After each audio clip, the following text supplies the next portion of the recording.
आज हम सीखेंगे टेंसेस सिर्फ 5 मिनट में।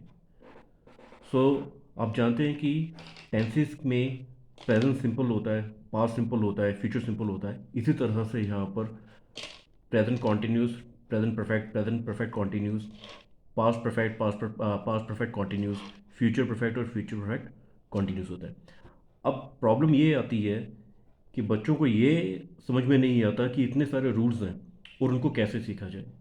तो मैंने बहुत ही शॉर्टकट वे में एक बनाई है चीज़ जहाँ पर प्रेजेंट का मतलब होता है इज़ आर एम और first form of the verb. Past का मतलब होता है वाज वर और second form of the verb.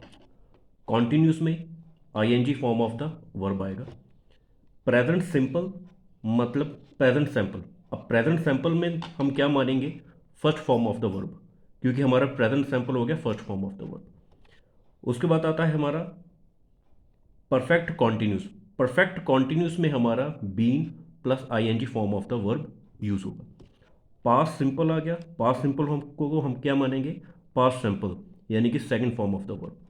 उसी तरह से फ्यूचर, फ्यूचर का मतलब हुआ विल शैल। फ्यूचर सिंपल में क्या आ जाएगा? First form of the verb. Future continuous में क्या यूज होगा? Will be, shall be plus ING form of the verb. अब यहां पर आता है परफेक्ट। परफेक्ट की एक अपनी स्टोरी है।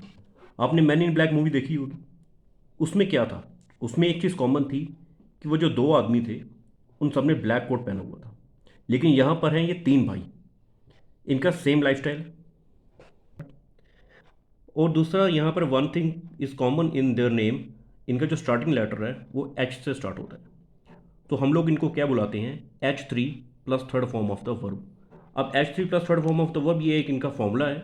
अब इसको कैसे करना है? हम इनको मिस्टर परफेक्ट भी बोलते हैं, यानी कि हैज़, हैव और हैड मिस्टर परफेक्ट हुए। जब भी परफेक्ट आएंगे तो हैज़, हैव, हैड इकट्ठे आएंगे।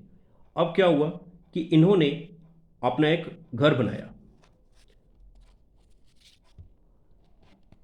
जिसमें हैज़, हैव इकट्ठा रहते हैं और हैड जो है वो अपने घर में अलग रहता है।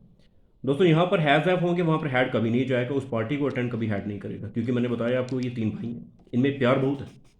लेकिन जहाँ पर हैज़ हैव जाएंगे वहाँ पर हैड कभी नहीं जाएगा, और जहाँ पर हैड जाएगा वहाँ पर हैज़ हैव उस पार्टी में कभी नहीं जाएंगे। ये रहते बेशक अलग अलग घर में हैं, लेकिन इनमें प्यार बहुत है। Third form of the verb को, जैसे इनका नाम ही मैंने बताया आपको, मैंने H3 plus third form of the verb. अब क्या प्रॉब्लम होती थी ग्रामर वर्ड में कि जब भी कोई कोरियर जाता था इनके घर पर, मान लो कि कोई चिट्ठी देने गया इनके घर पर, तो उनको बड़ी प्रॉब्लम होती थी कि कौन से परफेक्ट के घर में एंटर किया जाए। क्योंकि कभी कभी जो हैड जो था उसको परफेक्ट बोलते थे और हैज़ एवर उनको भी परफेक्ट बोलते थे। तो जब कभी कोई चिट्ठी लेके इनके घर में जाता था, हैड की चिट्ठी जब हैज़ एव के घर में चली जाती थी तो काफ़ी ज़्यादा दिक्कत होती थी। उसी तरह से जब हैज़ एव की चिट्ठी जब हैड के घर चली जाती थी तो काफ़ी दिक्कत होती थी। तो इन्होंने अपने नाम के बाहर क्या लगा दिया? हैज़ एव ने अपने घर के बाहर अपना नाम लगा दिया प्रेजेंट।